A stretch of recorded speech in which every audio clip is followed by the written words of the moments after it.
Assalamualaikum warahmatullahi wabarakatuh. Yang terhormat Bapak Ari Nurdiansyah MPD. Perkenalkan, nama saya Nadila Pratama dari kelas 5R 1A. Di sini saya akan mempresentasikan proposal penelitian yang berjudul Efektivitas Kegiatan Pembiasaan Tadarus Pagi Terhadap Nilai Disiplin dan Kemampuan Hafalan Al-Quran Siswa Kelas 10 di SMA Al-Hairiyah 1 Cilegon. Di sini langsung saja pada latar belakang. Latar belakang di sini yaitu pendidikan Islam seharusnya tidak hanya fokus pada hasil akademisi, tetapi juga pada pengembangan karakter dan spiritual para peserta didik. Salah satu cara untuk mendidik karakter dari sudut pandang Islam adalah dengan mengajarkan nilai disiplin serta meningkatkan kemampuan membaca dan menghafal Al-Quran. Dalam lingkungan sekolah Islam, aktivitas tadarus Al-Quran sebelum proses pembelajaran menjadi salah satu metode untuk membiasakan ibadah yang diharapkan dapat menumbuhkan sifat disiplin, memperkuat spiritual, dan meningkatkan kapasitas hafalan siswa. Idealnya, setiap siswa diharapkan memiliki kebiasaan membaca dan menghafal Al-Quran secara rutin, serta menampilkan perilaku disiplin dan mengikuti kegiatan belajar di sekolah. Namun, di lapangan masih terlihat berbagai masalah dalam mencapai kondisi ideal tersebut. Berdasarkan pengamatan awal saya di SMA Al-Hairiyah Cilegon, tadarus pagi belum dilakukan secara konsisten oleh semua siswa. Beberapa siswa masih ada datang yang terlambat, tidak cukup serius dalam mengikuti tadarus, dan belum menunjukkan kemampuan yang signifikan dalam kemampuan menghafal Al-Quran. Di samping itu, di tengah tantangan moral dan peruntunan nilai-nilai religius di kalangan anak muda sekarang, kan tadarus pagi menawarkan potensi besar untuk menjadi perlindungan spiritual dan moral bagi siswa. Tengah realitas pendidikan modern yang cenderung berorientasi pada pencapaian kognitif dan prestasi akademik semata, nilai-nilai spiritual dan kedisiplinan seringkali mengalami degradasi. Fenomena keterlambatan siswa, kurangnya keseriusan dalam mengikuti kegiatan keagamaan, serta rendahnya konsistensi dalam menghafal Al-Quran menjadi indikator bahwa pembinaan karakter religius belum sepenuhnya berjalan optimal. Jika kondisi ini dibiarkan, maka tujuan pendidikan Islam untuk melahirkan generasi yang berilmu, berkarakter, dan beriman secara seimbang akan sulit tercapai guys.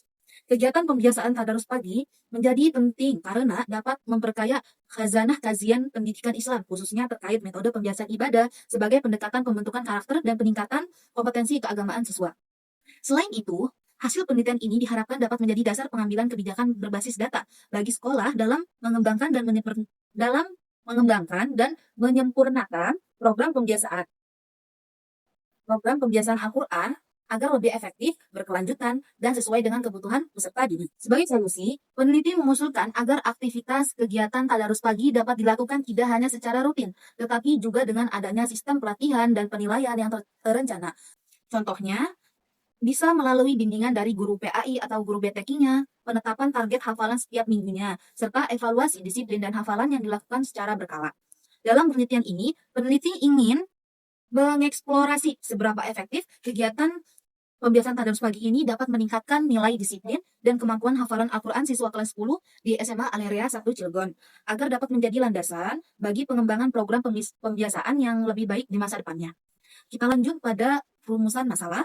Rumusan masalah di sini ada dua. Yang pertama, apakah kegiatan pembiasaan tadarus pagi efektif dalam meningkatkan nilai disiplin dan kemampuan hafalan Al-Quran siswa kelas 10 di SMA Al-Hairiyah 1 Cilegon?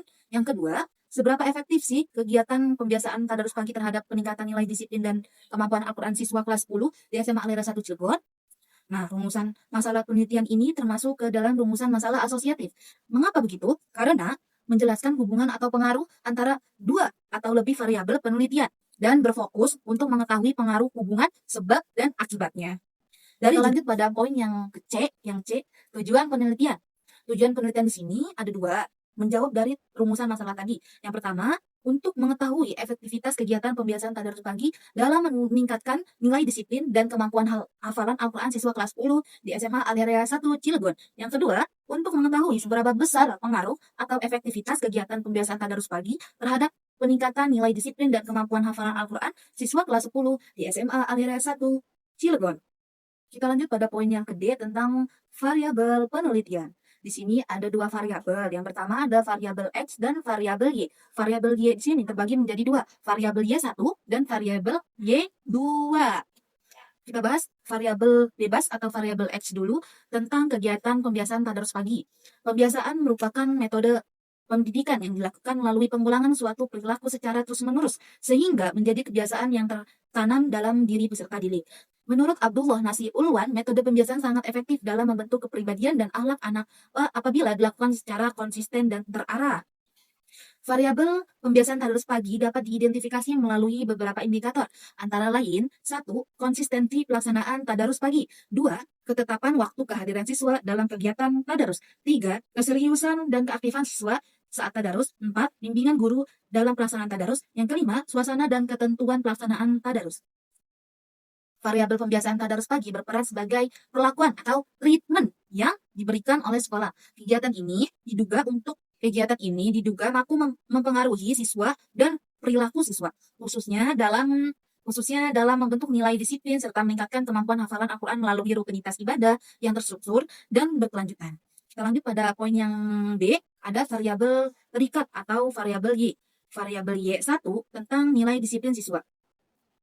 Dalam perspektif pendidikan agama Islam, disiplin memiliki keterikatan erat dengan nilai ketaatan dan konsistensi atau istiqomah dalam menjalankan perintah Allah, baik dalam ibadah maupun ke aktivitas sehari-hari.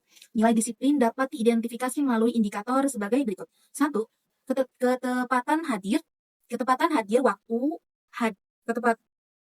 Nilai disiplin dapat diidentifikasi melalui 5 indikator. Yang pertama, 1. Ketepatan waktu hadir di sekolah. 2. Kepatuhan terhadap tata tertib sekolah. 3. Kesiapan mengikuti pembelajaran. 4. Konsistensi mengikuti kegiatan tadarus pagi. Dan yang kelima, tanggung jawab dalam melaksanakan tugas sekolah. Kita lanjut pada yang selanjutnya, yaitu variabel Y2 tentang kemampuan hafalan Al-Quran.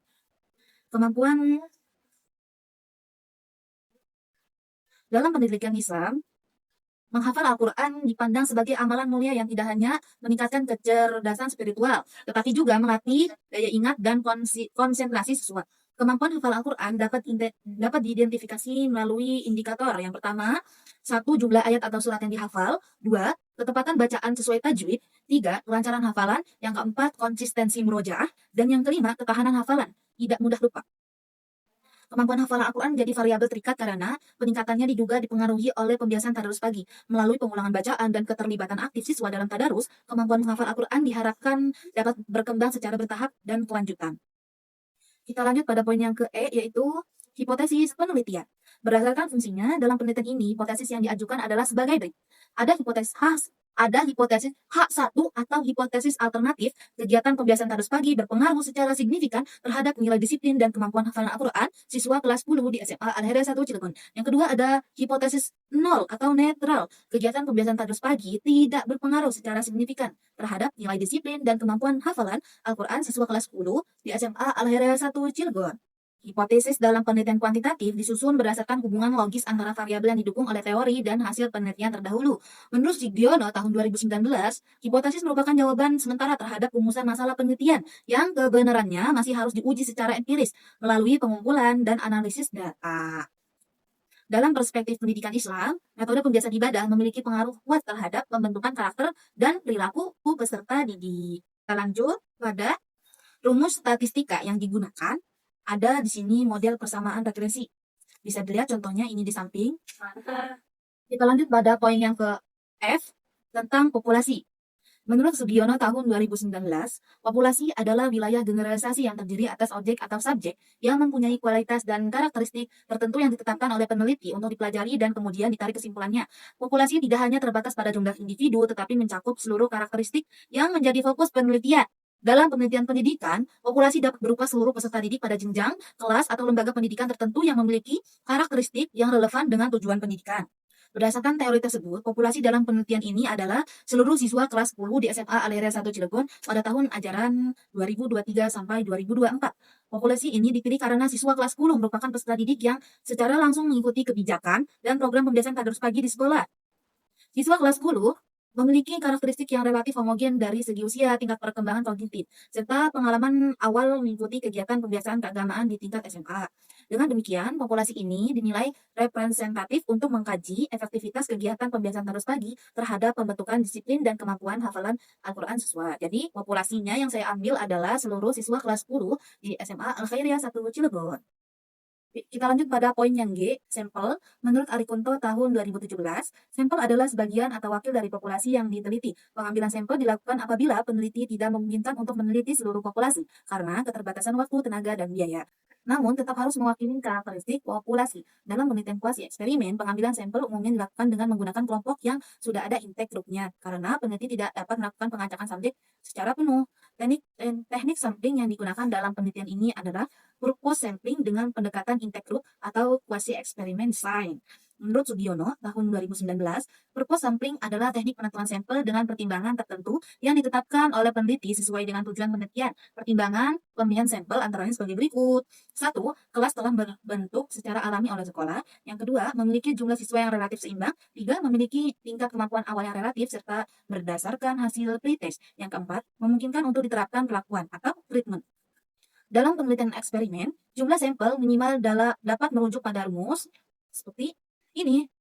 Namun, dalam penelitian kuasi eksperimen berbasis kelas utuh atau intake kelas, peneliti tidak mengambil sebagian siswa, melainkan mengambil seluruh siswa dalam kelas yang terpilih, sehingga teknik ini dikenal sebagai cluster sampling terbatas berbasis purpose. Berdasarkan teknik tersebut, sampel dalam penelitian ini terdiri atas satu kelas sebagai kelompok eksperimen, yaitu kelas 10, atau bisa kelas 10-1 yang mengikuti kegiatan pembiasaan tadarus pagi. Yang kedua, satu kelas sebagai kelompok kontrol, yaitu kelas 10-2 yang tidak mengikuti kegiatan tadarus pagi dan menjalani kegiatan pembelajaran seperti biasa. Yang ketiga, masing-masing kelas terdiri dari kurang lebih 30 siswa, yang dimana sehingga total sampel penelitiannya berjumlah sekitar 60 siswa. Lanjut pada poin H atau jenis data. Penelitian ini menggunakan data kuantitatif karena data yang dikumpulkan berupa angka-angka yang menunjukkan tingkat disiplin dan kemampuan hafalan Al-Quran. Secara desain, penelitian ini merupakan kuasi eksperimen sehingga data dikumpulkan melalui pengukuran sebelum dan sesudah pelakuan atau pretest dan post-test. Berdasarkan sumbernya, jenis data yang digunakan dalam penelitian ini adalah satu, data pretest dan post-test. Yang kedua, data angket atau kuesioner. Yang ketiga, data observasi. Dan yang keempat, data catatan guru.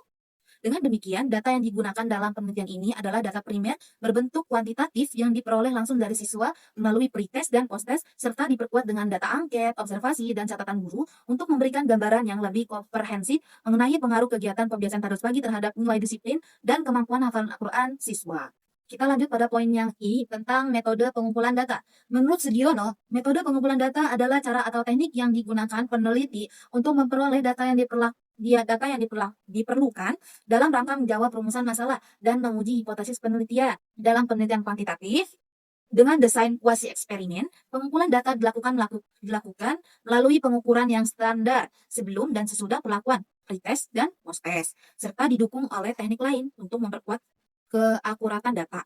Berdasarkan tujuan dan variabel penelitian, metode pengumpulan data yang digunakan dalam penelitian ini adalah satu, dengan tes, pretest, dan post-test. Metode tes digunakan untuk mengukur kemampuan hafalan Al-Quran siswa. Prosedur pelaksanaannya yaitu bisa dilihat ini. Dua, yaitu dengan angket atau kuesioner. Prosedur pelaksanaannya bisa juga dilihat di samping. Yang ketiga, dengan observasi. Metode observasi digunakan untuk mengamati perilaku disiplin siswa secara langsung dalam kegiatan tadarus pagi berlangsung. Prosedur pelaksanaannya bisa dilihat di samping. Yang keempat, yaitu dokumentasi. Metode ini digunakan untuk memperoleh data pendukung yang relevan dengan penelitian. Prosedur pelaksanaannya bisa juga dilihat ini. Dengan menggunakan metode tes, angket, observasi, dan dokumentasi, secara terintegrasi, penelitian ini diharapkan mampu memperoleh data yang objektif, akurat, dan komprehensif mengenai pengaruh kegiatan pembiasaan tadarus pagi terhadap nilai disiplin dan kemampuan hafalan Al-Quran siswa kelas 10 di SMA Al-Khairiyah 1 Cilegon. Lanjut pada poin yang ke-J, instrumen penelitian. Menurut Sugiono tahun 2019, instrumen penelitian adalah alat yang digunakan untuk mengukur nilai variabel yang diteliti. Berdasarkan hasil variabel penelitian, instrumen yang digunakan meliputi 1. Tes hafalan Al-Quran, 2. Angket disiplin siswa, 3. Lembar observasi, yang keempat dokumentasi pendukung. Nah, di sini ada instrumen variabel X, kegiatan pembiasaan tadarus pagi. Variabel X tidak diukur dengan angket, tetapi dijadikan perlakuan atau treatment. Namun, untuk memastikan keterlaksanaan digunakan lembar observasi pelaksanaan tadarus pagi. Kisi-kisinya bisa dilihat ini di samping. Terus ada skala penilaiannya ini. Dan ada format instrumennya sebagai contoh. Lanjut pada instrumen variabel Y1. tentang nilai disiplin siswa. Disiplin adalah sikap patuh dan taat terhadap aturan yang berlaku serta kemampuan mengendalikan diri dalam melaksanakan kewajiban. Kisi-kisi angket disiplin, bisa dilihat ini contohnya. Lalu ada skala angket ini, ada format angket, bisa dilihat contohnya di samping. Lanjut pada instrumen variabel Y2, tentang kemampuan hafalan Al-Quran. Menurut Az-Zarnuzi, tahun 2012, hafalan yang baik diperoleh melalui pengulangan, ketekunan, dan kedisiplinan. Kemampuan hafalan Al-Quran mencakup kelancaran, ketepatan bacaan, dan ketahanan hafalan. Nah, kisi-kisinya, kisi-kisi tes hafalan bisa dilihat ini di samping. Lalu ada skala penilaiannya, dan skor penilaiannya. Nah, ini di samping ya. Kita lanjut pada poin K, tentang metode keabsahan data. Di sini ada 2 poin, yang pertama tentang uji validitas, dan yang kedua, uji reliabilitas. Kita bahas tentang uji validitas. Uji validitas di sini yang digunakan dalam penelitian ini adalah uji validitas empiris atau uji validitas konstruk dengan korelasi product moment person. Uji ini digunakan karena data berbentuk skor atau interval, instrumen berupa angket dan tes, jumlah responden lebih dari 30 siswa. Uji validitas ini diterapkan pada angket nilai disiplin dan tes hafalan Al-Quran. Prosedur uji validitasnya ada di samping, ini langkah-langkahnya bisa dibaca ya teman-teman. Lanjut ada rumus uji validitasnya, ini juga ada di samping, bisa dilihat dan dibaca teman-teman. Kita lanjut pada poin yang kedua, uji reliabilitas. Menurut Sugiono tahun 2019, reliabilitas adalah tingkat konsistensi suatu instrumen dalam mengukur variabel penelitian. Uji reliabilitas yang digunakan dalam penelitian ini adalah uji reliabilitas Fromm-Betz alpha. Uji ini digunakan karena instrumen berbentuk angket dan rubrik penilaian. Skor menggunakan skala Likert cocok untuk mengukur konsistensi internal instrumen. Uji reliabilitas diterapkan pada angket nilai disiplin. Terus ada prosedur uji reliabilitas. Langkah-langkahnya bisa dilihat di sini di samping. Dan ada juga rumusnya. Bisa juga dilihat ini di samping ya teman-teman. Dengan melakukan uji validitas dan reliabilitas, instrumen penelitian ini diharapkan memiliki tingkat keabsahan dan konsistensi yang baik, sehingga data yang diperoleh dapat dipercaya dan layak digunakan untuk menguji pengaruh kegiatan pembiasaan tadarus pagi terhadap nilai disiplin dan kemampuan hafalan Al-Quran siswa kelas 10 di SMA Al-Khairiyah 1 Cilegon. Poin yang terakhir, poin L tentang teknik analisis data. Ada 2 poin yang akan saya bahas. Yang pertama ada teori statistik deskriptif dan yang kedua ada teori statistik inferensial. Kita bahas satu-satu. Yang pertama tentang teori statistik deskriptif. Menurut Sugiono tahun 2019, statistik deskriptif adalah statistik yang digunakan untuk menganalisis data dengan cara mendeskripsikan atau menggambarkan data yang telah terkumpul sebagaimana adanya tanpa bermaksud membuat kesimpulan yang berlaku untuk umum. Langkah-langkah analisis statistik deskriptif bisa dilihat ini di samping ya teman-teman. Ada 5 poin yang berbeza. Ada juga rumusnya ini, para. Terus kita bahas selanjutnya yaitu teori statistik inferensial. Menurut Sugiono tahun 2019, statistik inferensial adalah teknik statistik yang digunakan untuk menganalisis data sampel dan hasilnya diberlakukan untuk populasi. Nah, di sini juga ada tahapan-tahapannya ya. Tahapannya bisa dilihat ada berapa poin? Ada 3 poin. Ada 3 poin tahapan teori statistik inferensial. Nah, ini tahapan-tahapannya. Dan juga ada rumusnya, rumus statistik inferensial. Bisa dilihat ini. Nah, itu saja teman-teman pembahasan atau presentasi yang bisa saya sampaikan. Kurang lebihnya saya mohon maaf karena kesalahan itu datangnya dari saya pribadi dan kebenaran itu datangnya dari Allah Subhanahu wa taala. Nah, mungkin itu saja sekian dari saya. Wassalamualaikum warahmatullahi wabarakatuh.